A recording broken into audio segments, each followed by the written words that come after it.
Uh, uh, okay. Woo! Alright, so welcome to the Nook Fears channel, aka the Nook Fears Network, aka Nook Fears Incorporated, aka Nook Fears Entertainment / Enterprises.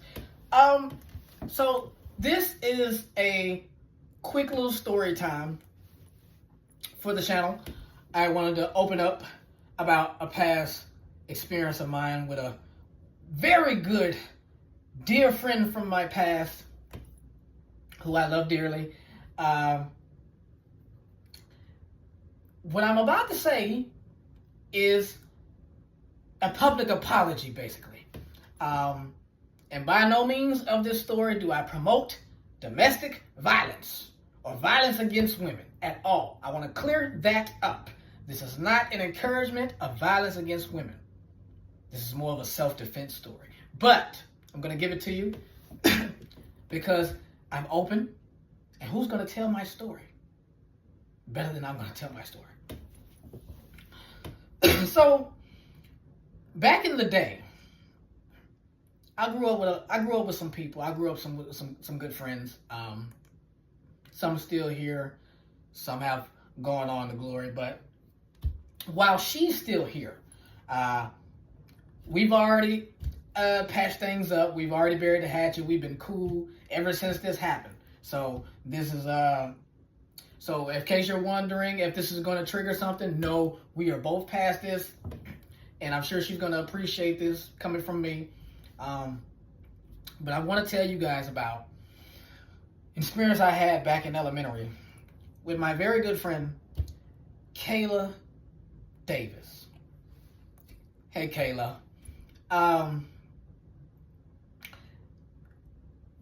Do you remember what happened between me and you at Alexandra Middle Magnet School, aka HH, Alexandra Junior High, back in the day?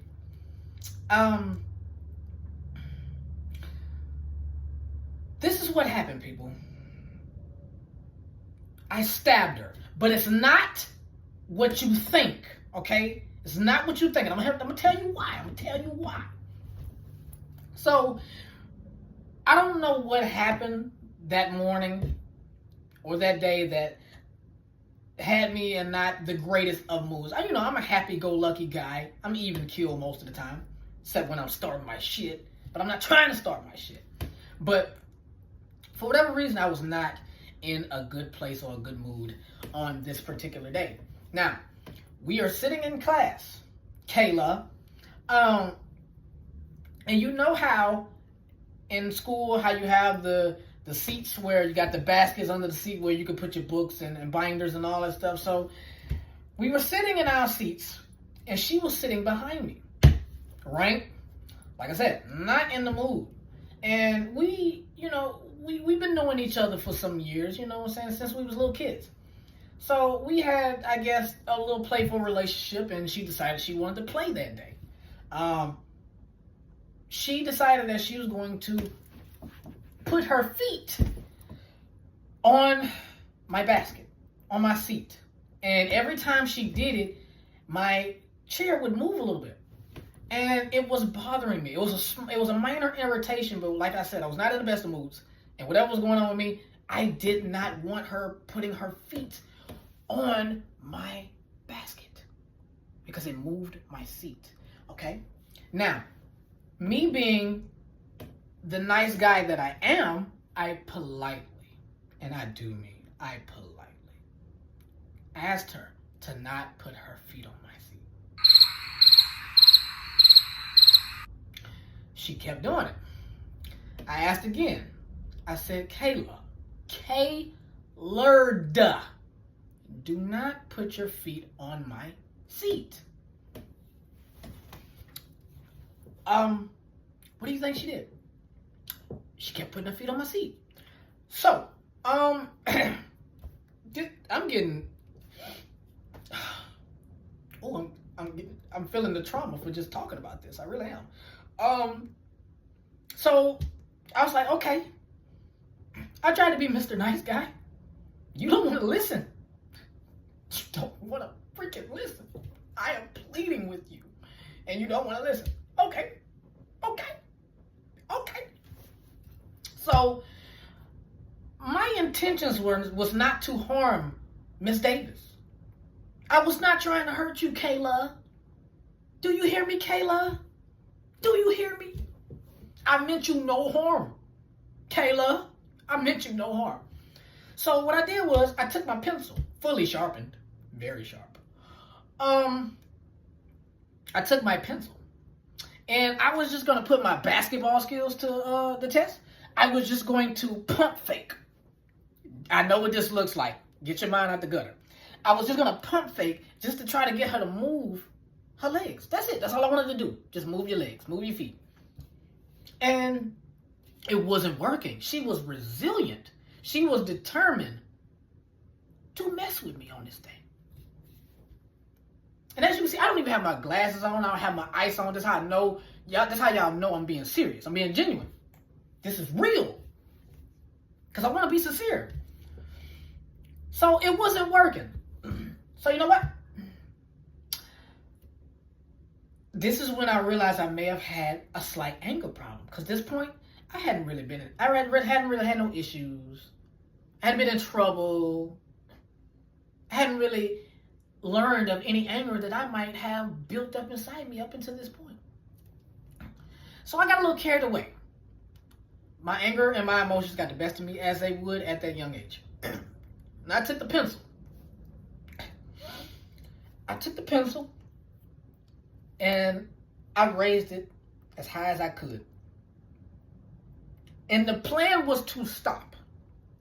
Oh my God, the plan was to stop myself. But I took the pencil and I jabbed her.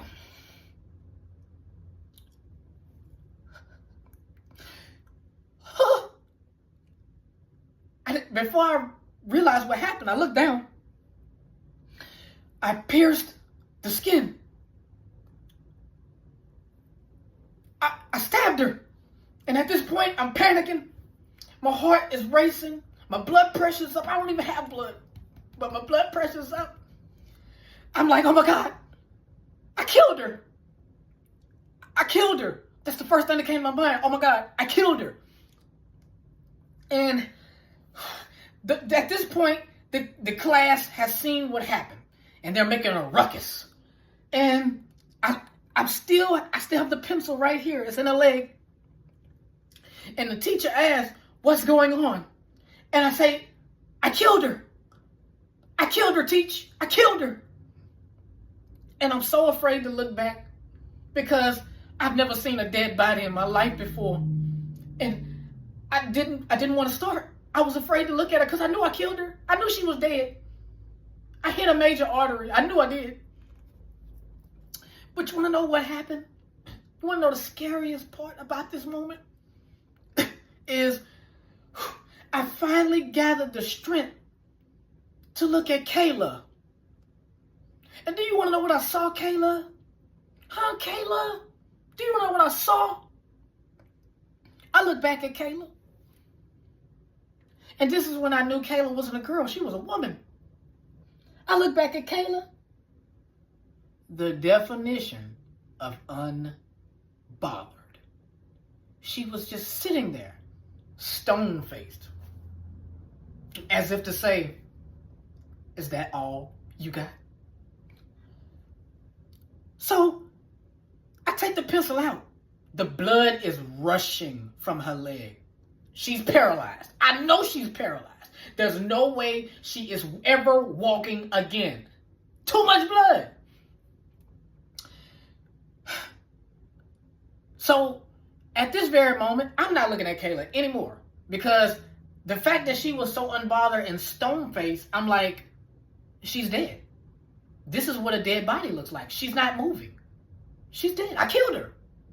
Murder one. So I get sent to the principal's office. And I guess they're going to tend to Kayla. She has to go get cleaned up, whatever the case may be. I don't know. I'm in the principal's office at this point. And I'm like, I'm going to get expelled. I've never been in trouble in my life before, at school, at all. I'm going to get expelled. Even worse, I killed a girl. I'm going to prison. I'm going to be right next to Boosie Boo. I'm going to prison.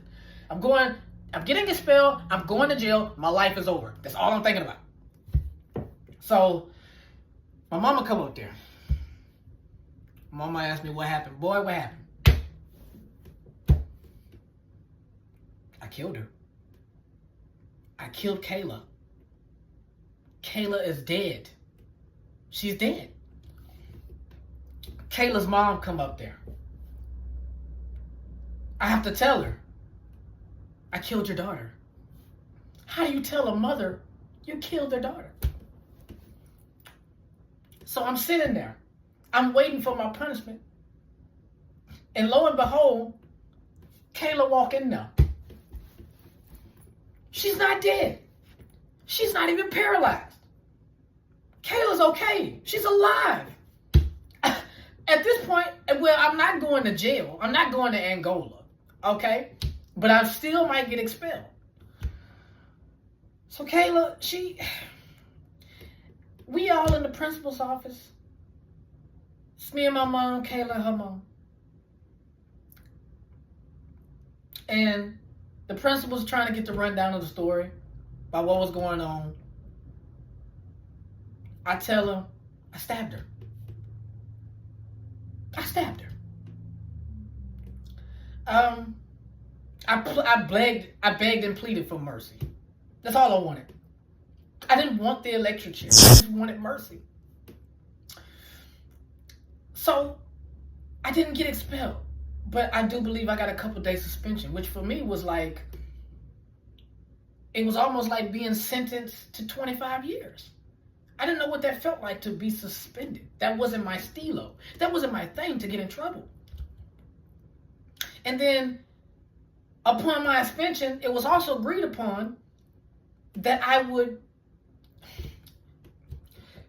Kayla ended up using her jacket to clean the blood up. So the jacket was bloodstained. It looked like a freaking horror movie. The agreement was that I would buy Kayla a new jacket. And to this day, Kayla is still waiting on that jacket. I'm sorry. But I promise you, Kayla, if you hear me, if you hear this, Kayla, as long as there's breath in my body, you will never be cold. Because I will always owe you a jacket. But Kayla, for me, it's how unbothered you. This is when I realized you was one crazy mofo.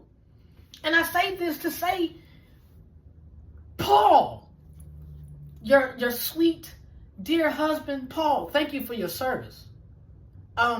We've never met, but Paul, I want to apologize. First and foremost to you, because that is your wife. That is the mother of your children. And it almost didn't come to be because I almost killed her. Paul, I'm sorry. But as I'm saying sorry, Paul, what I need you to understand is, if you ever get mad at Kayla, Paul, stabbing her is not going to be enough. Your military training is not going to be enough. You're going to have to do to her what they did to Michael Myers in the last Halloween movie. You're going to have to toss in the wood chipper. She's indestructible, Paul. She's indestructible. You can't kill her. Paul. Protect yourself. Kayla, you created a beautiful family. Beautiful, beautiful kids. Beautiful life. I admire it. I want it. I want a remnants of what you guys have built. But Paul, be safe out there. Do not piss her off. She is invincible.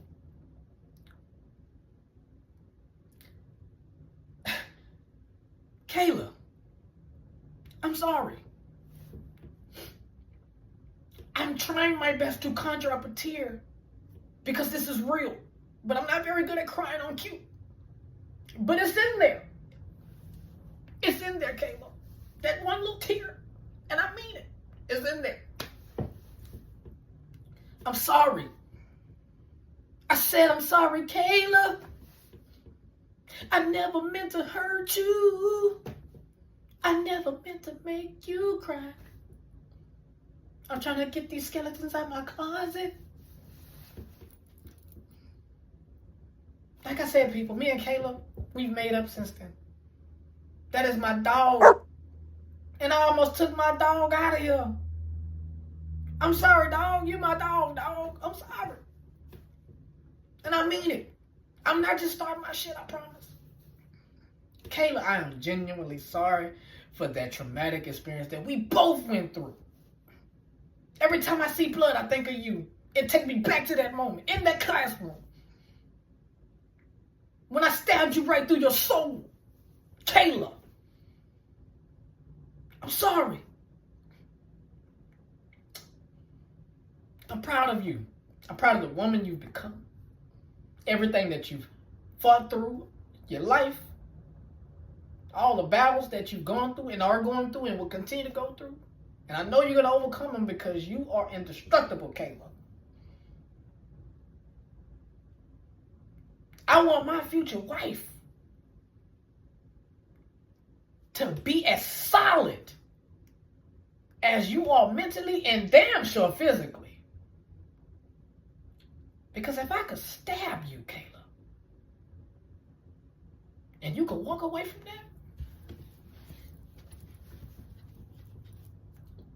that, you are somebody to not be played with. And I wouldn't play with you like that, Kayla. That's it for this story time, because I'm getting triggered. Trigger warning. I just wanted to take the time to give you a piece of my past and to offer a public apology to Kayla and to Paul and to the kids. Hello, kids. Lovely mother you have. And I'm sorry that I did that to her. I truly am. I mean it. Kayla, me and you are cool. We good. We good. We cool. I'm sorry. I will never do that again, Kayla. Ever. I would love to have you on the pod one day if we could ever be in the same vicinity at the same time. Let's chop it up. Let's catch up. I'm reaching out to you, Kayla. I'm extending my hand to you, Kayla. I'm not extending my hand to stab you again. I'm extending my hand for peace and healing. Thank you for listening, Kayla. I'm sorry, Kayla. And when I make it, I'm going to save up my life savings and get you the best jacket ever made, Kayla.